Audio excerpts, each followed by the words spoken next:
மூணாவது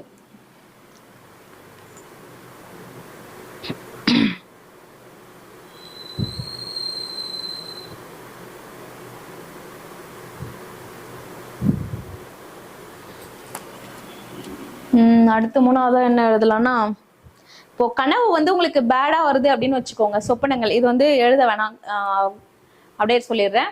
கனவு வந்து எப்பவுமே வந்து பேடா வந்துகிட்டே இருக்கு. கனவுல வந்துட்டு பாம்பு, தேள், இந்த மாதிரி ரொம்ப கொடூரமான மிருகங்கள் இந்த மாதிரி வர்றது, ஆத்மாக்கள் தொந்தரவு இருக்கிறது, அடிக்கடி பேய் கனவு வருது அப்படின்னு சொல்லுவாங்க சில பேர். அந்த மாதிரி விஷயங்கள் உங்களுக்கு கனவு வந்து நெகட்டிவா நிறைய விஷயங்கள் வருது அப்படின்னா அதற்கு என்ன பரிகாரம் அப்படின்னு சொல்லி தான் நம்ம நெக்ஸ்ட் பார்க்க போறோம். அதற்கு உண்டான கோவில் வழிபாடு என்ன அப்படின்றத பார்க்க போறோம்.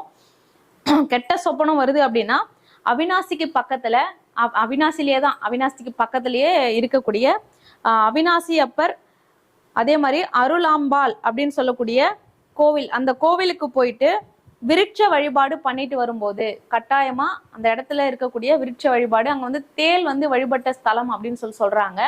அந்த கோவில்ல போயிட்டு நீங்க வழிபாடு பண்ணிட்டு வந்தீங்க அப்படின்னா அங்க இருக்கக்கூடிய உங்களுக்கு எந்த தோஷங்கள் இருந்தாலும், அது நீங்க வந்து ஒரு பாம்பு அடிச்சது, தேள் அடிச்சது, அதே மாதிரி ஆத்மாக்களால் ஏற்படக்கூடிய இறந்தவர்கள் இருக்காங்க இல்லையா, அவங்களுக்கு கரெக்டான முறையில் நீங்க பாத்துக்கல, அவங்க வந்து இறந்ததுக்கு அப்புறம் உங்களை வந்து டிஸ்டர்ப் பண்றாங்க, அந்த மாதிரி பிரச்சனைகள் எதுவும் இருந்தாலுமே, தீ ஆத்மாக்கள் பிரச்சனைகள் இருந்தாலும் எல்லாத்துக்குமே ஒரு நல்ல சொல்யூஷனா வந்து இந்த அவினாசி அப்பர் கோவில் வந்து உங்களுக்கு இருக்கு. அந்த கோவிலுக்கு நீங்க போயிட்டு முக்கியமா என்ன பண்ணணும் அப்படின்னா, ஃபர்ஸ்ட் வந்து காவேரி தீர்த்தம், அந்த கோவில் பக்கத்திலேயே இருக்கக்கூடிய காவேரி தீர்த்தம் அப்படின்னு சொல்லக்கூடிய இடத்துல ஃபர்ஸ்ட் குளிச்சுட்டு, அதுக்கப்புறம் வந்து வன்னி மரம் அப்படின்னு சொல்லக்கூடிய இடத்துல தேவ தீர்த்தம் அப்படின்னு சொல்லக்கூடிய ஒரு குளம் இருக்கு, அந்த இடத்துலயுமே நீங்க குளிக்கணும். குளிச்சுட்டு அதுக்கப்புறம் வந்து வன்னி மரத்தை வழிபாடு பண்ணிட்டு அதுக்கப்புறம் சிவ வழிபாடு வந்து பண்ணிட்டு வரீங்க அப்படின்னும் போது கண்டிப்பா உங்களுக்கு அதுக்கப்புறம் கெட்ட சொப்பனங்கள் வர்றது ஸ்டாப் ஆயிடும். அதுக்கப்புறம் நீங்க வந்து செய்த பாவங்கள் எது இருந்தாலுமே அது தீர்றதுக்கான ஒரு இடமா கூட அந்த இடம் இருக்கு அப்படின்னு சொல்லப்படுது. ஓகேங்களா? ஸோ உங்களுக்கு தோஷங்கள் நிவர்த்தி பண்ணணும் அப்படின்னாலும் சரி, அதே மாதிரி இந்த கெட்ட சொப்பனங்கள் வரதா இருந்தாலும் சரி, இந்த கோவிலுக்கு நீங்க போயிட்டு இந்த பரிகாரங்கள் பண்ணிட்டு வரும்போது எல்லா ப்ராப்ளமே கிளியர் ஆகும். கோவிலுக்கு போயிட்டு என்ன பண்ணணும் அப்படின்னா, கண்டிப்பா அங்க இருக்கக்கூடிய ஜீவராசிகளுக்கு உணவு தானம் கொடுக்கணும். அப்படி ஜீவராசிகள் இல்லை அப்படின்னா மனிதர்களுக்கு, அங்க இருக்கக்கூடியவர்களுக்கு நீங்க வந்து உணவு டொனேட் பண்ணலாம். அது பண்ணிட்டு அதுக்கப்புறம் உங்க பேருக்கு அர்ச்சனை பண்றது முக்கியமா, அர்ச்சனை பண்ணிட்டு